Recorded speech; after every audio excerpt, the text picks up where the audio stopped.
mwishiramu ryacu parisema twagira tugira ico dushikirije dushimitse turavye urwandiko rwasohotse n'ubushikiranganje bw'ubutungane busaba abantu ngo bihutire imbere itariki 30 z'ukwa kane ngo guhinduza za impapuro ndangamatongo titre de propriété ngo zimere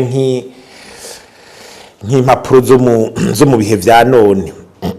Ubwa mbere ho twagira twibutse ubushikiranganje bw'ubutungane na leta urwo rupapuro n'urupapuro ruhambaye mu buzima bw'umuntu no mu miryango. Urupapuro rwerekana ko umuntu ari wenyene itongo, ari wenyene parcelle, ni ikintu gihambaye mu buzima bw'abantu, si ikintu, ni ikintu cyo kwitonderwa. Ugira kabiri gutanga ihangiro ry'itariki 30 zo kwa kane mu kwezi kumwe kugira abantu bitunganye kuri ico gikorwa, amahera abe yabonetse atawirengagiza ibihe igihugu kirimwo na leta z'igihugu kirimwo mu bijanye n'uburyo n'ubukene. Ibinzigwane z'ibitora abantu zabarembeje zibatwara bije zirenze ziba iki tunaretse n'ibyo hona ibindi bantu bavuga n'abandi inzira inzongo zuma zakibi na biriya mu kwezi kumwe ikintu gisaba ima miliyoni gisha gusaba miliyoni angahe umuntu akaba yahejeje. Nibaza yuko ari kuraba neza kuko ivyo bintu bishobora kuzana karambaraye. Ubwa mbeho nitwibagira ico kigo titre foncier, ico kigo ubube gito bwakibayemo, amanyanga yakibayemo, ibiturire, kwiba impapuro, kuzitakaza, kugira iki.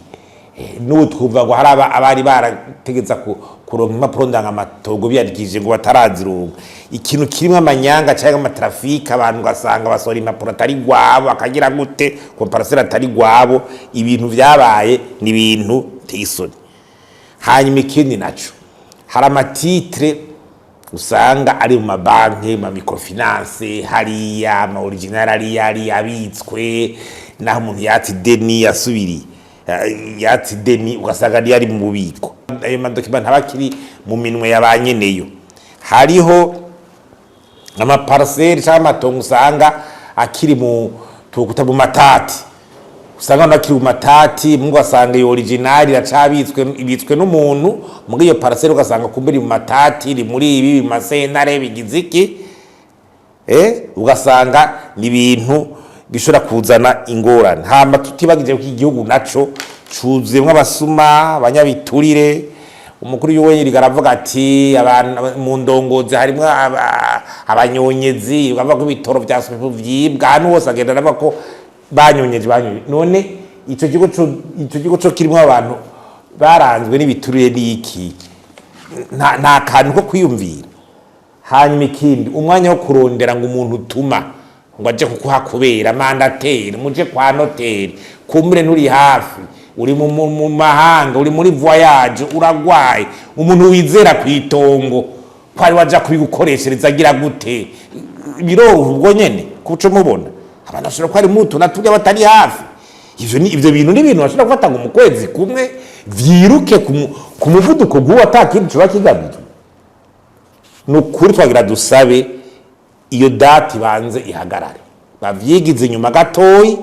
Umugambi wo guteza imbere ibintu bikaja mu buhinga bwa none nta vyanse mugabo n'ibintu byo kwitonderwa gize inyuma. Hanyuma habe daboro gusigura neza uwo mugambi niki nawe ababujejwe. Hanyuma ikindi habe kwanza kwa nico bita audit, mbega ubu mu kigo bisanzwe bimeze gute. Ingorane zo nyene zigisanzwe abatara ko ama parcelle barasavye canke baragize gute. Audit hajya muri titre foncier ingene yifasha no muzi n'amanyanga ariyo n'ibituri ingene yimeze. Hasoke audit itwereke situation babanze banakosore uko kuza gushiramwo ngo mu biga bwa none mbwa abantu bakimeze kwa kundi system ngifunctiona kwa kundi ni hahandi habanza bana pandoro dressma batubire batabure kumbure gutabura kugira experimentation ku matitre mashasha batangure matitre basha abaje gusaba mashasha babitangure buhoro buhoro. Hama kubakera byitondegwe hagene harabi imice ku mice padgi pose de quartier par quartier ti haramuki wanakazora muki winarazo muki uyu mugwi bitondera banze barabe amatitre bagire gute abantu banze barabe bibe mu muco ugaragara.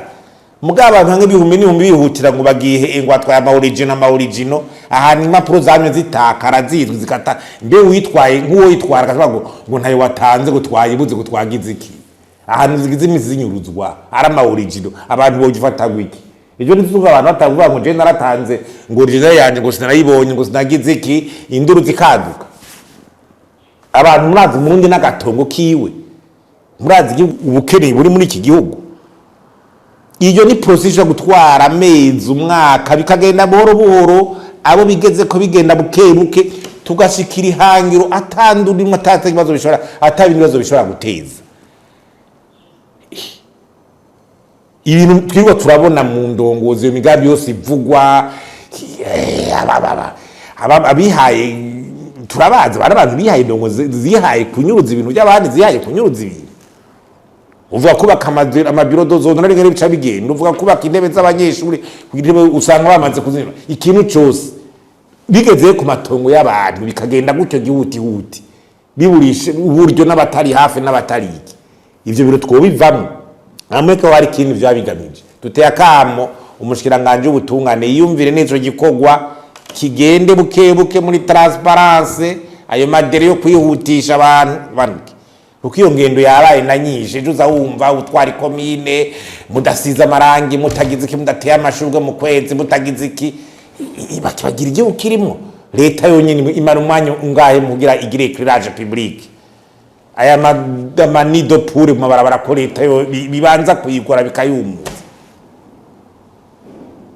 Nibaza yuko ivyo bintu byo kwitonderwa kandi abarundi nabonye ntibaze n'abandongo zirafata ko abantu menga umutwara kubatwara ku macuni rumenye ikintu cyose no gufata abantu batabumvirije batagize iki kandi biri ku nyungu yabo bantu yego biri ku nyungu y'abarundi bumvirize rero umvirize basaba